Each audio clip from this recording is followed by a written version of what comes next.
Acting governor tangles extreme poverty and drought, traffic, rabies, and jellyfish. Life in paradise. Stay tuned for details.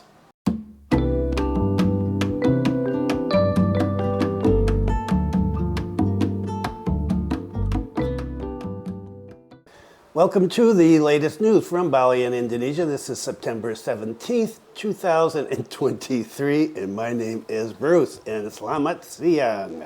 What is the weather like today?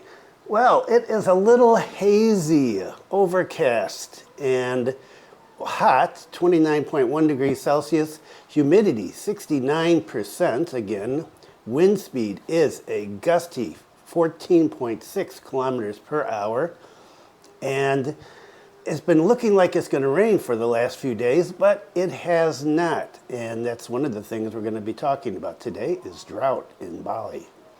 And I hope that the weather is lovely wherever you are, whether you're on the island or in one of the other islands, enjoying the beautiful country of Indonesia, or if you're at home, either just got back from Bali or planning to get to Bali sometime in the future. And so, let's get into it. Acting governor forms extreme poverty team. Yeah. The acting governor of Bali, Made Mahendra Jaya, asked the relevant OPDs to focus more on providing assistance to Balinese residents who fall into the extreme poverty category. He hopes that extreme poverty in Bali can be reduced to 0%. Worthwhile goal there. In accordance with President Jokowi's direction, extreme poverty is one of the priority problems that must be resolved by regional heads. It stated that correct data will speed up the handling of extreme poverty. Nationally, Bali is currently the province with the lowest poverty rate at 4.25% and extreme poverty at 0.54%. The acting governor hopes that he will be able to reduce extreme poverty to zero. Responding to this, the head of Bali province, Rabid, quoted data from 2022 which mentioned two districts with extreme poverty rates above 1%. Gianyar with 1.65% and Karangasem with 1.80%. Following up on this, the agency has asked the Regency to go to the field and convey the current real conditions and how many people actually fall into extreme poverty category. It's hoped that with this new data, the government can move to reach their target. Several heads of relevant OPDs said that the Bali provincial government has facilitated social programs and assistance from the central government, regional government, and CSR funds that have been touching the poor. It's just that it hasn't specifically targeted poor people who fall into the extreme poverty category. The acting governor said that he wants to use transparent data referring to BPS data to find out which poor people are entitled to receive social assistance. He said, don't let social assistance be misdirected. I want everything to be transparent so that the poor can be handled well and so that we can exterminate extreme poverty by 2024. He said, it is our responsibility as the central government here. To speed up the handling of this, he's forming a team to accelerate the handling of extreme poverty. This is because coordination and a common perception must be integrated between mayors and regents throughout Bali so that they have equal performance with the same goals and the same targets. So here's something that's not talked about a lot on social media. There it is.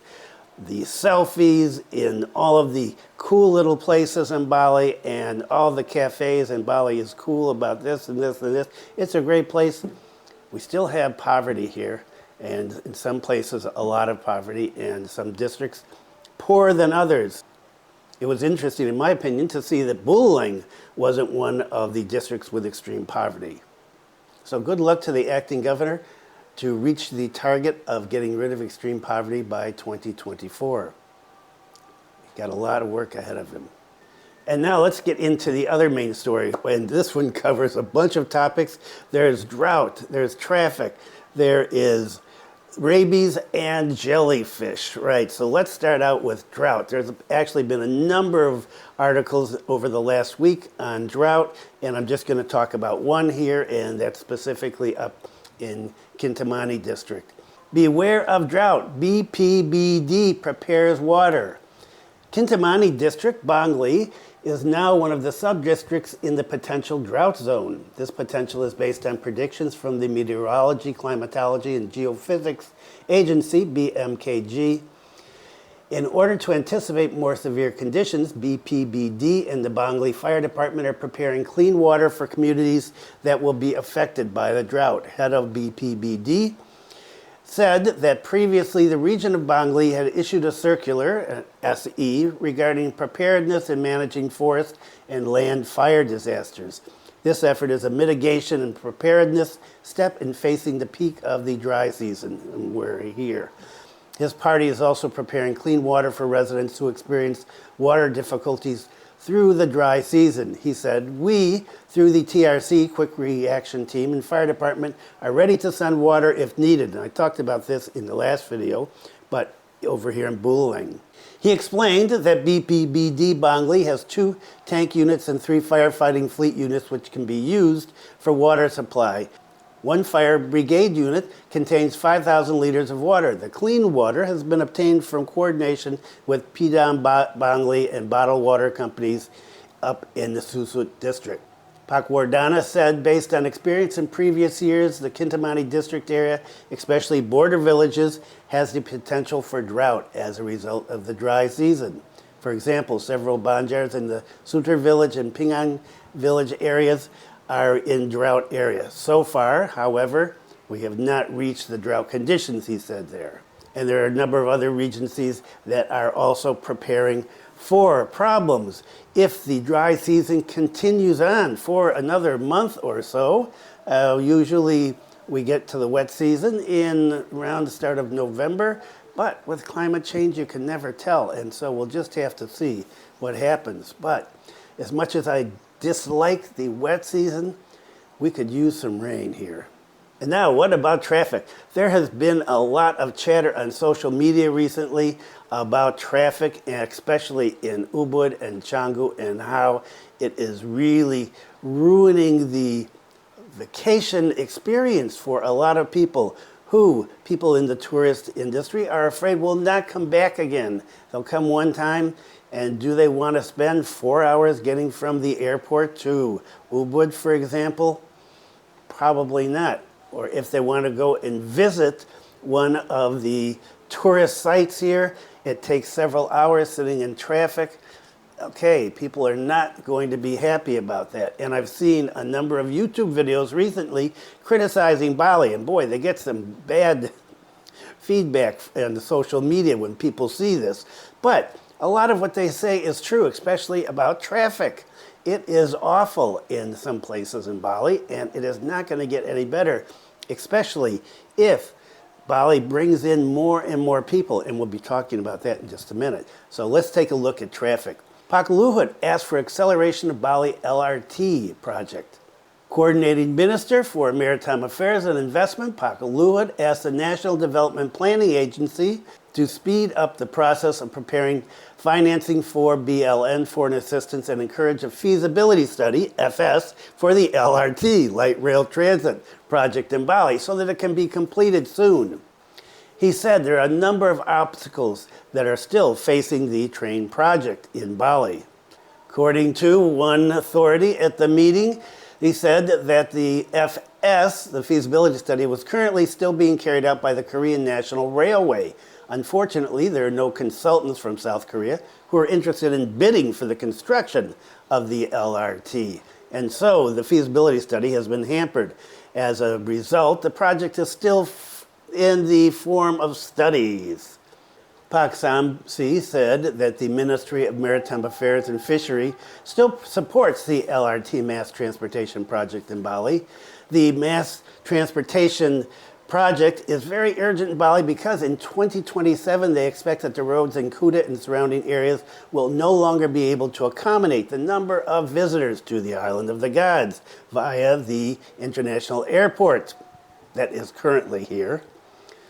Pak estimates that at that time, Ngurah Airport will serve 25 million passengers a year.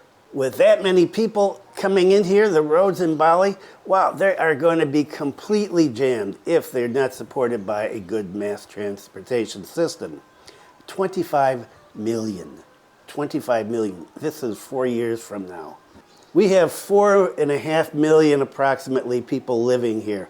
We're going to bring in 25 million tourists. Did anybody say the words over tourism? And what happened to quality tourism? Quality is not necessarily correlated with quantity. Pak said with the population increasing and visits increasing, Bali needs a modern transportation system. Therefore, Pak Luhut has asked that the project be accelerated because he said construction is going to take a lot of time. Why? Land access is difficult to develop, he said. It's expected that at least 2 to 3 years is going to be needed to complete the two LRT phases in Bali. The acting governor of Bali recently met South Korean ambassador to Indonesia, and during the visit, the ambassador said that the South Korean government is interested in realizing the first LRT project in Bali. According to him, Bali is one of the world's best tourism destinations. He said, it is a honeymoon destination for South Korean citizens. True.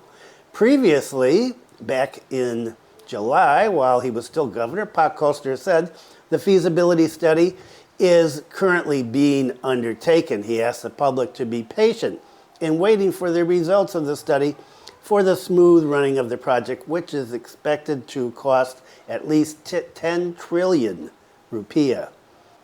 The former governor said that the development of train-based transportation in Bali must be carried out to overcome traffic jams that occur almost every day in the areas of Kuta through Canggu. Meanwhile, efforts to widen the roads are difficult due to the dense population. He said, look at Kuta, Canggu, Seminyak, Legian, totally stuck. We can't widen the roads anymore. The traffic jams are like that. Governor Koster emphasized that the initial route for the Bali LRT will include Phase 1, Ngurah Airport to Kuta Parking Center, followed by Phase 1B, Kuta Parking Center towards Seminyak. The total length of the two phases, 9.46 kilometers. Later, these two phases will continue to be developed to the Canggu area.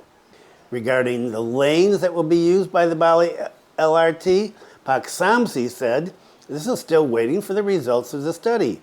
He said there are a number of alternatives, such as building underground, building above ground level, and building lanes on flyovers. Each has its strengths and weaknesses, he said. First, in terms of cost, underground is expensive. Then above ground, using elevation, the costs are also quite high, although not as expensive as tunnels. Finally, the cheapest is at ground level, but at ground level, well, it's going to interfere with traffic. And how's that going to work out? The results of this study will also determine the form of budgeting for the first train in Bali. A number of possible financing options for the LRT are a consortium of national companies or be funded by the government. Pak Samsi said if the investment return period is too long, it's possible that the private sector will withdraw. On the other hand, if the private sector wants faster return, well, then the cost is going to be passed on to, guess who? You. And now on to rabies. 4 residents bitten by rabid dogs. Jembrana holds emergency mass vaccination. Animal Health and Veterinary Public Health Service officers from the Jembrana Agriculture and Forest Service held emergency vaccinations against rabies transmitting animals in 2 sub-districts of Jembrana. Previously, 4 Jembrana residents were bitten by rabid dogs.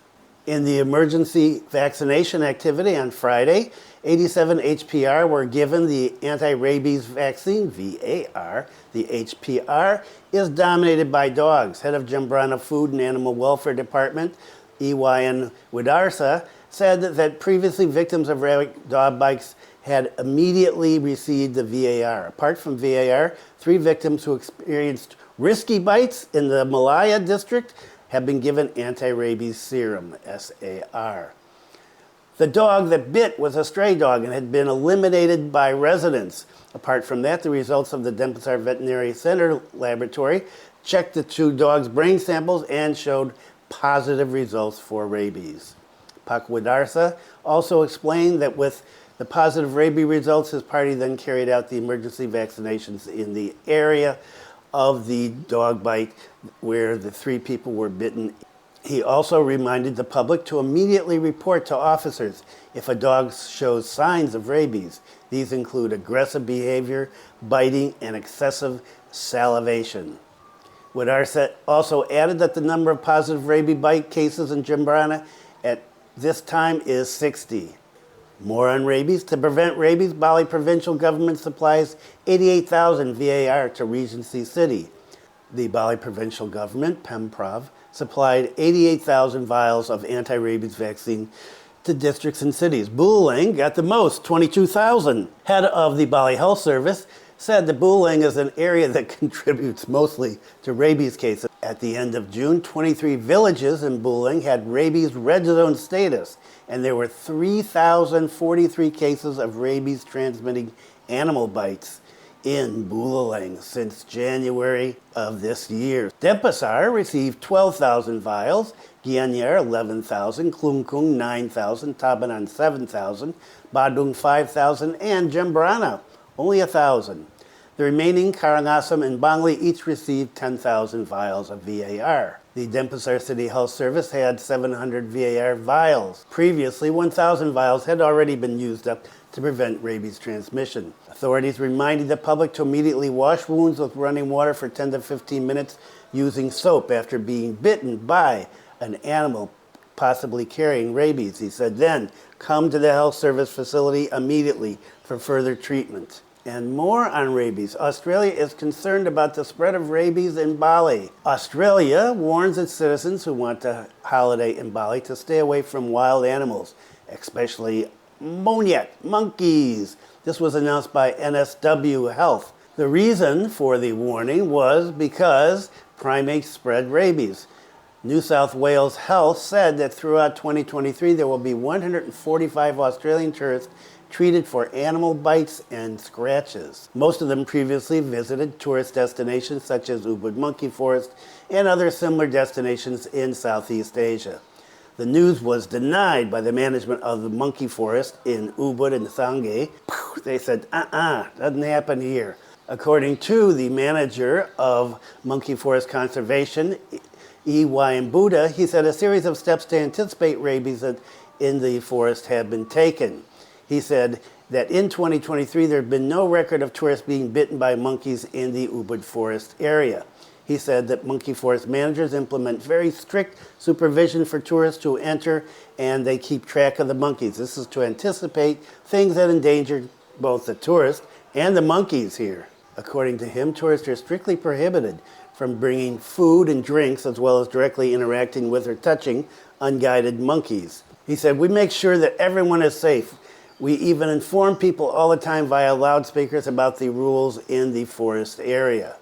Monkey forest management also tries to maintain the health of the monkey.